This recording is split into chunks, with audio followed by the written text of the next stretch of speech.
If you believe real respect is earned in silence, hit like and subscribe. They saw an old janitor. They laughed. They called him names, but they didn't know the general would one day call him Sir. Because sometimes the quietest man in the room has lived the loudest life. They never noticed when he came in. He was always there before the sun came up, before the first cadet had their boots on, before the hall lights flickered awake. Gray coveralls, no name tag, just an old military cap with a faded flag on it. He moved slow. One leg dragged a little behind the other. Not enough to draw attention, but enough to notice if you were looking. Most weren't.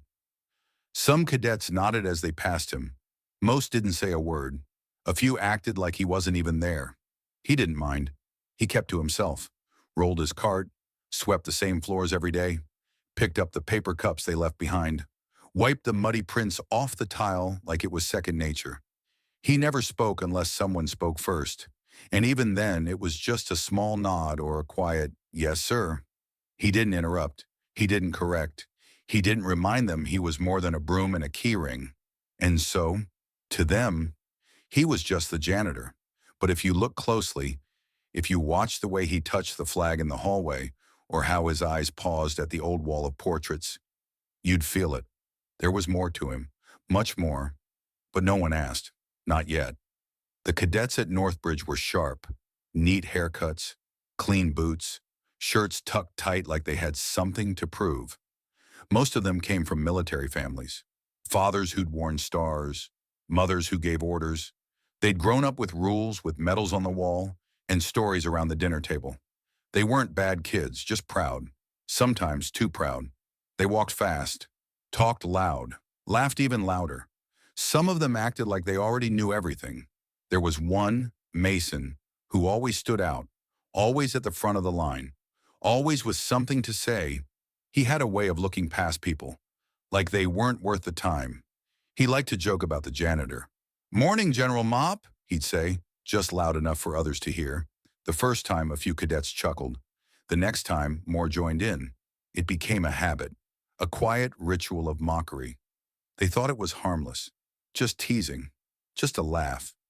But they didn't see how the old man's hands slowed down just a little, or how he paused before turning the corner. He never said a word. He never looked back. He just kept sweeping, day after day, like none of it touched him. But silence doesn't mean it doesn't hurt. Sometimes it just means the person has been through worse and already knows how to carry it. Every day he passed the wall at the end of the main hallway. That's where they hung the old photos, black and white portraits of soldiers who had once trained there, faces full of pride, names carved on small brass plates. Most cadets rushed past it without looking. Some stopped once or twice during orientation week. But the janitor, he stopped there every single day. Always the same spot, always the same photo. A young man standing in the middle of a desert, eyes squinting into the wind, saluting through a cloud of sand. The janitor never touched the frame. He just stood there, still, for a few seconds, sometimes longer. Then he'd lower his head and move on. No one ever asked why. Some thought maybe it reminded him of someone he lost. Others didn't think about it at all. He never explained. He just kept working. When the floors were muddy, he cleaned them. When the trash bins overflowed, he emptied them. Quiet, careful, never rushed. And when the cadets teased or ignored him, he didn't flinch. They thought it meant he didn't care. But maybe it meant he had seen worse. Because the way he moved, the way he paused at that photo, the way he never raised his voice, it didn't feel like weakness. It felt like a man who had already been through fire and knew how to walk through the world without needing to be seen. It was a Thursday morning. The cafeteria was louder than usual. Cadets were halfway through breakfast, talking, laughing, clanking forks on metal trays. The janitor came in like he always did, pushed his cart near the back, started wiping tables no one looked at twice. That's when Mason stood up. He waited until the janitor passed by, then tipped his tray just enough to spill it. Eggs, toast, and a paper cup of juice hit the floor. "Oh no," Mason said, loud enough for everyone to hear. "Looks like we've got a mess, Sergeant." A few cadets laughed. Some tried to hide their smiles. The janitor looked down at the mess. Then he looked up, not at Mason, just ahead. He knelt slowly and started picking it all up, piece by piece, without saying a word. Someone else tossed a napkin near his hand. Another knocked over a cup. And still, he didn't stop. He didn't rush. He didn't sigh. He just kept cleaning. One cadet whispered, "Why doesn't he say anything?" But the truth was, he didn't need to. His silence said more than their words ever could. This wasn't the first time he'd been disrespected. It wouldn't be the last. But what they didn't know, what none of them knew, was that long before they ever put on a uniform, this man had already served, already fought, and already given more than they could imagine. And right now, all he was doing was cleaning up after boys who hadn't lived long enough to understand what real strength looks like. It was the day of the symposium, the biggest event of the year at Northbridge. Cadets had been talking about it for weeks. Uniforms were ironed, boots polished until they shined, haircuts checked twice. The assembly hall was quiet, but tense. Rows of chairs lined up perfectly. Officers stood near the walls, holding clipboards and radios, making sure every detail was right. This year's guest was no ordinary visitor. General Christopher Hale was coming. Everyone knew the name. He had led missions across the world. The kind of leader people studied in books. Calm, tough, respected by everyone. Even the instructors looked nervous. Inside the hall, cadets straightened their ties. Some practiced their salutes when no one was looking. You could feel the pressure in the air. Everything had to be perfect. Just outside the hall, down the long back hallway, the janitor was working like it was any other morning. He moved slowly, dragging his mop cart behind him. One hand adjusted the brim of his old cap, the one with the faded flag. He stopped at the end of the hallway and looked toward the doors of the ceremony room.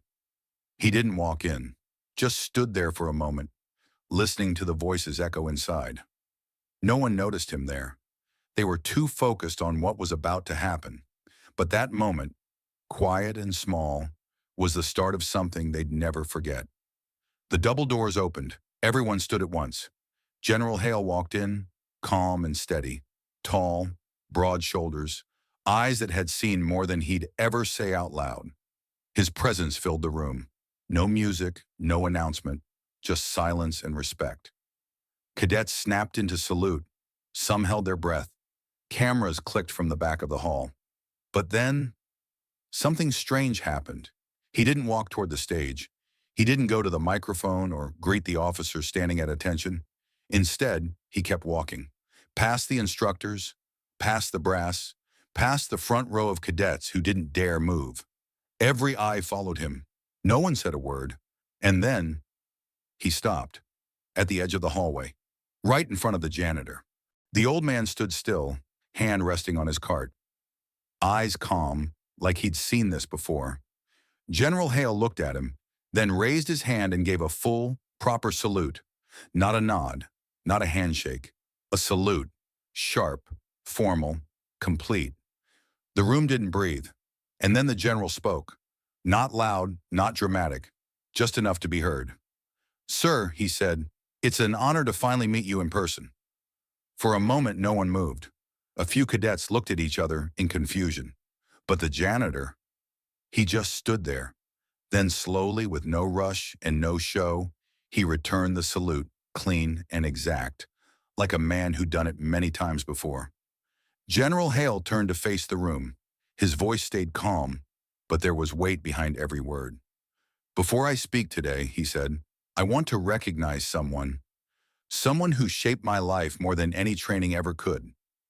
The room stayed silent. "This man," he said, pointing gently toward the janitor, "led men through fire. He saved my life, and the lives of 183 others during the Bakura siege." Some cadets shifted in their seats. That name, Bakura, wasn't in any textbook. It was whispered in classified circles, a mission no one talked about out loud.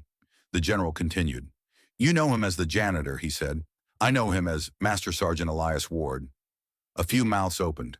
One cadet's hand dropped to his side, forgotten mid-salute, and Mason, and the loud one, the one who had laughed the hardest, didn't move. His face lost all color. The janitor's name. Ward had lived in stories they'd only half believed. A man who vanished after the war. Some thought he was a ghost. Others said he died overseas.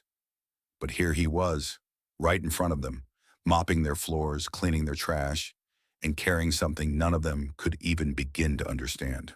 The general turned back to Elias. "Would you say something?" he asked, soft and respectful. "They need to hear it." Elias didn't speak right away. He looked out across the room, at the rows of cadets, the instructors, the men who once looked right through him. He didn't look angry, just tired, like someone who had waited a long time for this moment. Then he nodded once and stepped forward. He didn't need a microphone. He didn't raise his voice. He just spoke. "I didn't come here to be noticed," he said. "I came to stay close to the flag and the ones who never came home." The room stayed still. I've seen strong men fall apart. I've seen leaders lose everything because they forgot to listen. Real strength isn't loud. It's what you carry when no one's watching. A few cadets lowered their heads. Elias kept going. "I don't need medals. I don't need thanks.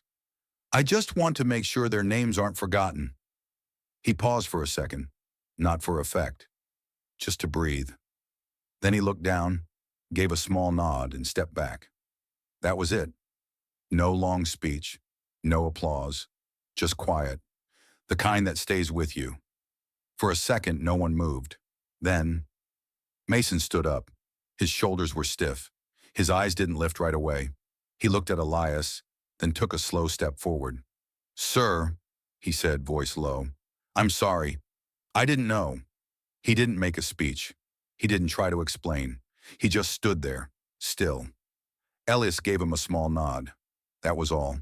Then another cadet stood, and another. Soon the whole room was on their feet. Not one of them clapped. They didn't cheer. They didn't talk. They saluted, one by one, in silence. 200 cadets, standing still, holding their hands to their brows. Some with tears they didn't wipe. Some too ashamed to meet his eyes. But all of them, standing for the man they once called Janitor. General Hale didn't say a word. He just stepped back and let the moment speak for itself. Elias didn't smile. He didn't wave. He didn't take a bow. He simply nodded once more, then turned and walked away. Elias walked back down the same hallway he always cleaned. Same quiet steps, same slow rhythm, one hand on his cart, the other brushing the brim of his old cap. No music followed him. No applause chased after him. Just silence. But this time, every step echoed different. Behind him stood a room full of young men and women who would never see him the same again. And maybe that was enough. He didn't look back. Didn't need to. He'd already done what he came to do. And when he turned the corner, out of sight, it was like he'd melted right back into the halls, back into the place where no one used to look. But now, they'd remember. Respect isn't about rank. It's about how you carry yourself when no one's watching. If you believe no veteran should ever be forgotten, like, share. Remember,